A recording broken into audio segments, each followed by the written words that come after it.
வணக்கம். அன்புள்ள தாவேக்காவின் நம்பிகளே, முதல்ல உங்களுக்கு தான் ஒரு சின்ன ஒரு அறிவுறுத்தல். என்னன்னாக்கா, எங்கள் தலைவர் தாவேக்கா தலைவர் கட்சி தொடங்க வந்துட்டார். ஏற்கனவே மக்களுக்கு நல்லது செஞ்சுட்டு இருக்காங்க. இருந்தாலும் இவர் மக்களுக்கு நல்லது செய்ய வர்றேன்ட்டு ஒரு வர்றாரு. சரிங்களா? முதல்ல தான் சம்பாதிப்புக்கு எந்த அளவுக்கு வருமானம் அவருக்கு வந்திருக்குங்கிறது அவருக்கே தெரியும். நாம் எந்த அளவுக்கு கீழே இருந்து இப்போ எந்த அளவுக்கு மேலே வந்திருக்கோங்கிறது அவருக்கு பெரிய உலகத்தில் தெரியும். சரிங்களா? அப்போது அவருக்கு யாரால் வந்துச்சது? இந்த இவ்வளோ பெரிய பேரும் புகழும் யாரால் வந்துச்சு? அதாவது முதல்ல அதை நினச்சி பார்க்கணும். என்னன்னாக்கா, நம்ம ரசிகர்கள் படம் பார்த்தா வெற்றியடை வச்சாங்க அப்படிங்கிறது ஒன்று. அது இல்லாமல் அவர் வெற்றி படமாக கொடுத்தாங்க. ஒவ்வொரு டைரக்டர்களும் ஒவ்வொரு தயாரிப்பாளர்களும் எத்தனை பேர் அவருக்காண்டி உழைத்தவர்கள் இருக்காங்க. திரையுலகத்தில் அவருக்காண்டி திரையுலகத்தில் உழைத்தவங்க எத்தனை பேர் இருக்காங்க. அப்படி அவர் அந்த முதல்ல கான்செப்டாக இருக்குது. திரையுலகத்தில் உள்ளவங்களுக்கு முதல்ல திரைப்படத்தில் உள்ள திரையுலகத்தில் உள்ளவங்களுக்கு முதல்ல ஒரு 100 வீடு கட்டித்தரேன், ஒரு 200 வீடு கட்டித்தரேன், ஒரு 500 வீடு கட்டித்தரேன்னு சொல்லிட்டு அவங்களுக்குலாம் ஒரு வீடை கட்டி கொடுத்து, ஏதோ ஒரு தொழில் அவங்களுக்குன்னு வச்சு கொடுத்து, இல்லை அவங்களுக்குன்னு ஒரு கூடாரம் மாதிரி ஏதோ ஒரு பெரிய ஒரு அரண்மனை மாதிரி ஏதோ ஒன்று கட்டி கொடுத்து 500 அது நீ செங்கடன் சொல்கிற 500 கோடி வருஷத்துக்கு சம்பாதிக்க விட்டுட்டு வந்திருக்காங்க. ஒரு வருஷத்துக்கு காசு ஒரு 500 கோடியை செலவு பண்ணி ஒரு இடத்த கட்டி விட்டு, இது நான் வந்த நடிகர்களுக்காண்டி எப்போ வேணாலும் தங்கலாம். இந்த நடிகர்கள் எத்தனையோ பேர் இருக்காங்க. எப்போ வேணாலும் அவங்க வரலாம், போகலாம், தங்கலாம். நாடக நடிகர்கள் வரலாம், போகலாம். ஒரு கட்டம் கட்டி கொடுத்துருக்கலாம்ல. அதாவது எப்படின்னாக்கா, தாய் அது தாய் கரு மாதிரி சினிமாவில் அந்த தாய்க்கு முதல்ல அவர் ஏதாவது செஞ்சுட்டு அதுக்கப்புறம் வெளியில் செய்ய வரும். இப்போது நாம் ஒரு வீட்டை பாதுகாக்கணும். வீட்டை முதல்ல தான் குடும்பத்தை முதல்ல பார்க்கணும். தான் குடும்பத்தை பார்த்துட்டு அதுக்கப்புறம் நம்ம சேவை செய்ய போகிறோம். தர்மங்கிறது வேறு. நாம் சாப்பிட்ற சாப்பாட்டில் இன்னொருத்தவங்களுக்கு தர்றோம் அப்படின்னா, ஒரு வேளைக்கு ஒரு ஆளுக்கு தர்றோம், 2 ஆளுக்கு தர்றோம், தர்மம் அது வேறு. நாம் தமிழ்நாட்டுக்கே பார்க்க போகிறோம் அப்படிங்கிறத அது சேவை. அப்போ அந்த சேவை செய்யணுன்னாக்கா நம்ம வீட்டை முதல்ல பார்த்துட்டு தான் மற்றது வெளியில் சேவை செய்யணும். நம்ம வீடுங்கிறது தெரியுமா? அவரை தூக்கி விட்டாங்கல்ல ரசிகர்களும் திரை உலகம், அதை முதல்ல சரி செஞ்சுட்டு அவங்களுக்கு பல மடங்கு ஏதாவது செஞ்சுட்டு அவர் அரசியலுக்கு வந்துடலாம். அவ்வளோ சீக்கிரம் அரசியலுக்கு இங்கே வரணுங்கிறது ஒன்றும் தமிழ்நாடு இன்றைக்கி விட்டா நாளைக்கு போயிருங்கிற மாதிரிலாம் தமிழ்நாடு இல்லை. தமிழ்நாடு நல்லபடியாக நல்ல முன்னேற்றத்துக்கு போயிட்டுருக்குது. நல்லா செஞ்சிட்ருக்காங்க. எதுக்கு அவர் வரணும்?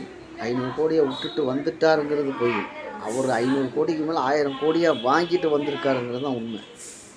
பல கோடி ரூபா அவர் வாங்கிட்டு இந்த அரசியலுக்கு வந்திருக்காருன்னு தான் உண்மை. புரியுதுங்களா? இப்போ வர்றாங்க எத்தனையோ பேர் கணக்கு கேட்குறாங்கல்ல. ஒவ்வொரு மீட்டிங்க்கும் ஒவ்வொரு போகிற இடத்துக்கு வர்றதுக்கு செலவு கணக்கு காட்டணும்ல. யார் செலவு செய்கிறாங்க? இவர் காசு செலவு செய்கிறாரா? இல்லை ஒவ்வொருத்தவங்க அரசியலில் பெரிய ஆள் ஆயிக்கணும் அவர் கூட சேர்ந்து அப்படின்ட்டு இந்த ஆதவ வரைக்கும் மாதிரி ஆளுங்க செலவு செய்கிறாங்களா? என்னான்னு காட்டணும்ல. அவர் காசு செலவு பண்ணல. அவர் அரசியலுக்கு யார் செலவு பண்ணுறாங்களோ அவங்கள அரசியலில் சேர்த்துக்கிறார். ரசிகர் மன்றத்தில் உள்ளவங்கள, ரசிகர் மன்ற தலைவர்களை, ஒவ்வொரு மாவட்ட செயலாளர்களையும், ரசிகர் மன்ற மாவட்ட செயலாளர்களை யாரையுமே அவர் பெரிய ஆளாக்கலை. வெளியிலேருந்து வர்றாங்களே, மாட்டு கட்சியிலேருந்து வர்றவங்கள மட்டும்தான் அவர் பெரிய ஆளாக்குறாரு. முதல்ல அவரை பற்றி அவர் திரையுலகத்தில் நிறைய பேர் ஒன்றும் இல்லை, அவர் திரையுலகத்தில் நடித்த ஒரு ஆயிரக்கணக்கான பேர் இருப்பாங்கள்ல, அவர் கூட நடித்த ஒரு ஆயிரக்கணக்கான பேர் இருப்பாங்க திரையுலகத்தில். அந்த திரையுலகத்தில் நடித்த ஒரு ஆயிரக்கணக்கான பேரில் ஒரு 500 பேர்த்தில் மேடையில் ஏற்றி இவர் இது எங்களுக்கு செஞ்சுக்காரு, இது இவ்வளோ செஞ்சுக்காருன்னு வந்து சொல்லுங்கள். இப்போ கொடுத்து செய்யக்கூடாது, இதுக்கு முன்னாடியே செஞ்சுருக்கணும். செஞ்சுருந்தால் அவங்க வந்து சொல்லணும். தாய் எது சினிமாலேருந்து வந்தது தான் தாய். அந்த சினிமா தூக்கி விட்டது, அவருக்காண்டி உழைச்சாங்களே சினிமாவில். எவ்வளோ நடிகர்கள் இருக்காங்க, எத்தனையோ பேர் எடுத்தவங்களாம் கீழே போயிட்டாங்க சினிமாவில். அவங்களெலாம் கை விட்டுட்டு என்னப்போ சொல்கிறது, ஒன்றும் சொல்கிற மாதிரி இல்லை.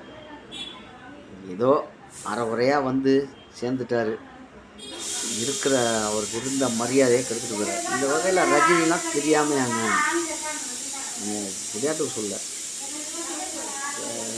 கமல் வந்து அவரோட சாப்டர் முடிஞ்சிச்சு, அதனால் அரசியல் வந்திருக்காங்கன்னு சொல்கிறார். அதெல்லாம் கிடையாது. அவர் தான் நடிக்கிறத தான் இடத்துக்கே செலவு பண்ணிக்கிறார். எந்த லாபம் என் சினிமாவில் செலவு செய்கிற லாபத்தை சினிமாவுக்கே செலவு செய்கிறாங்க. சினிமாவில் சம்பாதிக்கிறது சினிமாவுக்கே செலவு செய்கிறார். அரசியலுக்கு வேறு தனியாக வர்றாரு, அது வேறு. கமலுக்கு அரசியல் வர்றதுக்கு என்னத்துக்கு வந்தார்னு தெரில, வந்துட்டார். ரைட், அவர் தெரிஞ்சு போச்சு, இவ்வளோதான் நம்ம உயரங்கிறது. அவர் கரெக்டாக இருந்துட்டார். அதே போல் சீமான் இருக்கார், அவர் சினிமாலேருந்து வந்தவர் தான். ஆனால் அவர் வந்து ரொம்ப குறுகிய காலத்தில் வந்து சினிமாவிலேருந்து சம்பாதிக்கல. இங்கே அரசியலுக்கு வந்து தான் பல கோடிகளை அவர் சம்பாதிச்சிட்டார். அண்ணாமலை மாதிரி அரசியலுக்கு வந்தால் பல கோடி சம்பாதிக்கலாங்கிறதுக்கு தான் வர்றாங்களே தவிர, நிறையா பேர் அரசியலுக்கு நல்லது செய்கிறதுக்கு வர்றேங்கிறதுலாம் வேஸ்ட். இப்போது இன்றைக்கி ஒரு கூட்டத்தை ஒரு மாதம் கலக்கினோம் அப்படின்னாக்கா அதுக்கு ஒரு அமௌண்ட் வருது அவங்களுக்கெல்லாம். அப்படி தான், காசு வாங்காமல் ஒருத்தவங்களை திட்ட முடியாது. நான் திட்டுறேன் அப்படின்னா காசு வாங்கிட்டு திட்டுறேன்னு நீங்கள் சொல்லிடாதீங்க, அது வேறு. இப்படியும் நீங்கள் பேசுவீங்க தான். நாங்கள்லாம் அடிமட்ட தொண்டர், புரியுதுங்களா? திமுகலேருந்தே நாங்கள்லாம் இப்போ என்ன, எனக்கு 59 வயசு ஆச்சு, சரிங்களா? இப்போ திமுகவில் நான் தின்றேன். இன்னும் முடியாது எனக்கு ஒரு கவுன்சிலர் வந்து சப்போர்ட் வந்தார், அவர் வந்தார், இவர் வந்தார்னு இல்லை, புரியுதுங்களா? எனக்கு அப்படி ஒரு கவுன்சிலர் வந்திருந்தாலும் அதுக்கு ஏதாவது நான் கொடுத்துருந்தாலும் அந்த கவுன்சிலர் வந்திருப்பார்னு வச்சுக்கோங்க. ஏதோ ஒரு பஞ்சாயத்தோ எதுக்காருங்க, சின்ன தேவை, வீட்டு தேவைக்கோ இதுக்கோ, சும்மா எனக்கு யாரும் செய்ய போகிறதில்ல. ஆனால் இன்றைக்கி திமுகனால் எனக்கு வர்ற ஆதாயம் என்னன்னாக்கா, இன்றைக்கி இத்தனை வருஷமாக 59 வயசு ஆச்சா, ஒரு 40 வருஷம் ஓட்டு போட்டிருப்பேன்னு வச்சுக்கோங்க. கணக்கு, என் கணக்கு 40 வருஷமாக நான் ஓட்டு போட்டுட்ருக்கேன் கணக்குக்கு. அப்போது எனக்கு வந்து திமுகவில் போய் எதுவும் எனக்கு நான் அரசியலில் போய் நின்றுக்கிட்டு திமுககாரங்கள்ட்ட எதுவும் போய் நான் அது செய்யுங்க இது செய்யுங்க நான் கேட்கல. இப்போ இந்த ஸ்டாலின் ஆட்சிக்கு வந்ததுக்கப்புறம் இந்த மாதம் 1000 ரூபான்னு சொல்லி ஒன்று போடுறாங்கல்ல, இலவசமாக பஸ்ஸுக்கு போகிறது ஒன்று, இந்த மாதம் 1000 ரூபா ஒன்று, இது வந்து வந்துக்கிட்டு. இப்போ இதுதான் திமுகவில் நாங்கள் ஓட்டு போடுறதுக்காண்டி சொல்ல, திமுகவில் நாங்கள் இருந்ததுக்கு கடைசியாக கிடைக்கிற ஆதாயம் இது மட்டும்தான் எங்களுக்கு. ஒவ்வொரு திமுக தொண்டனும் சொல்கிறேன், பெரிய பெரிய ஆளுங்க அவங்க இடையில இப்போ 5 வருஷத்துக்கு முன்னாடி வந்து அதிமுகவில் ஜாயின் ஆனவங்கலாம் பெரிய பெரிய ஆள் ஆகிடுறாங்க. அது வேறு, அது காசு இருந்தால் அரசியலுக்கு வரலாம், பெரிய ஆள் ஆகலாம், சம்பாதிக்கலாம், அப்படி தான். சிலர் இப்படியோ போகிறாங்க வர்றாங்க, அது வேறு, நமக்கு அரசியல். ஆனால் நேர்மையான ஆட்சி நடந்துகிட்டு இருக்குது, பிரச்சனை தேவையில்லை. நேர்மையான ஆட்சின்னா தலைவர் சரியாக இருக்கார், மற்றவர்களுக்கு தேவையே இல்லை. அதே போல தான் நீங்களும் நாளைக்கு வந்தீங்கன்னா, இங்கே தலைவர் நீங்கள் சரியில்லையே, நீங்கள் தலைவர் எங்கே சம்பாதிச்சிங்களோ அங்கே செலவு செஞ்சுட்டு வரீங்க, அப்புறமே தொண்டர் சரியாக இருக்கும். திமுகவில் தலைவர் சரியாக இருக்கார், சில தொண்டர்கள் சிலர் பேர் தவறு செய்யாத மனிதனே கிடையாது உலகத்திலேயே. எந்த மனிதனும் தவறு செய்யாமல் இருக்கவே மாட்டான்.